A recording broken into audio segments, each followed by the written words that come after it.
सुप्रभात विद्यार्थियों। हम पाठ्य पुस्तक बाल राम कथा से पाठ 12 राम का राज्याभिषेक पढ़ रहे थे। आज हम जो अधूरा पाठ है उसको पूरा करेंगे। अगली सुबह प्रयाग से श्रृंगवेरपुर होते हुए राम का विमान कुछ ही देर में सरयू नदी के ऊपर पहुंच गया। सरयू नदी के अवध या अयोध्या कौन सी नदी के किनारे पर बसा है? सरयू नदी के किनारे। अब जैसा आपने न्यूज़ में देखा होगा या न्यूज़पेपरों में पढ़ा होगा कि दुनिया का सबसे विशाल मंदिर बनने जा रहा है सरयू नदी के किनारे अयोध्या में राम का।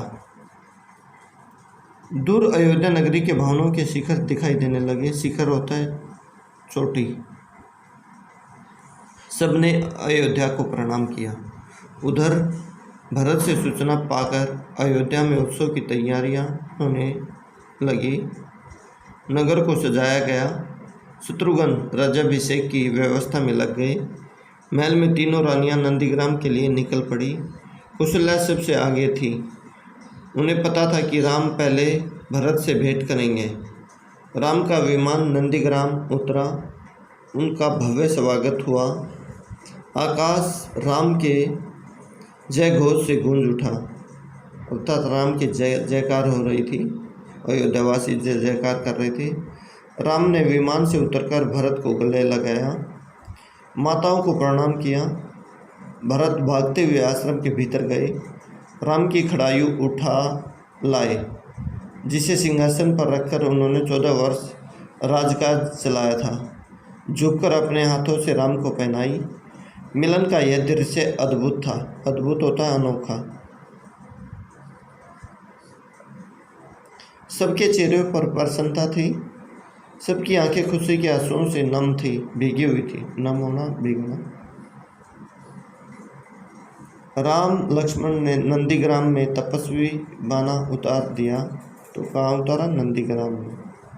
तपस्वी जो साधु सन्यासियों का होता है वो पहनावा, बाणा पहनावा के लिए आया है। दोनों को राजसी वस्त्र पहनाए गए। राजसी होता है राजाओं महाराजाओं के। जनसमूह राम की जयकार करता। जनसमूह जनता का समूह अर्थात जो आदमियों का समूह था वो जय जयकार कर रहा है। अयोध्या के लिए चला। शोभा यात्रा की छटा देखने योग्य थी। नंदीग्राम से चलने छटा होता सुंदरता। नंदीग्राम से चलने के पूर्व राम ने पुष्पक विमान को कुबेर के पास भेज दिया। कुबेर धन का देवता को कुबेर बोला जाता है। वह विमान कुबेर का ही था। रावण ने उसे बलात् छीन लिया था। रावण ने उसको छीन रखा था कुबेर से। सजी धजी अयोध्या नगरी राम के दर्शन पर आह्लादित होता है, प्रसन्नचित्त। नगरवासी प्रसन्न थे। उन्हें उनके राम वापस मिल गए थे। माताएं प्रसन्न थी। उनका पुत्र लौट आया था। मुनिगण खुश थे। जो मुनियों का समूह था वो भी खुश था। राम ने उनकी शिक्षाओं का मान रखा था। मान होता है सम्मान या इज्जत। कभी विरत नहीं हुए, उससे अलग नहीं हुए शिक्षा से। भरत ने अयोध्या का राज्य राम को नंदीग्राम में ही लौटा दिया था। राजमहल पहुंचे तो मुनि वशिष्ठ ने कहा, कल सुबह राम का राज्याभिषेक होगा। इसकी तैयारी शत्रुघ्न ने पहले ही कर दी थी। पूरा नगर सजाया गया था। दीपों से, दीप होता है दीपक जगमगा रहा था।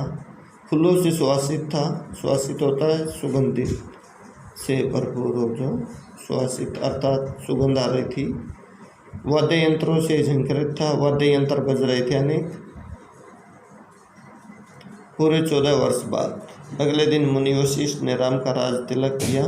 मुनि वशिष्ठ ने राम का राज तिलक किया, तिलक लगाया उनको। राम और सीता सोने के रतन जड़ित रत्नों से सजा हुआ सिंहासन पर बैठे। लक्ष्मण, भरत और शत्रुघ्न उनके पास खड़े थे। हनुमान नीचे बैठ गए। माताओं ने आरती उतारी, मंगलाचार हुआ, खुशी के गीत गाए गए। कहने का मतलब शुभ गीत गाए गए।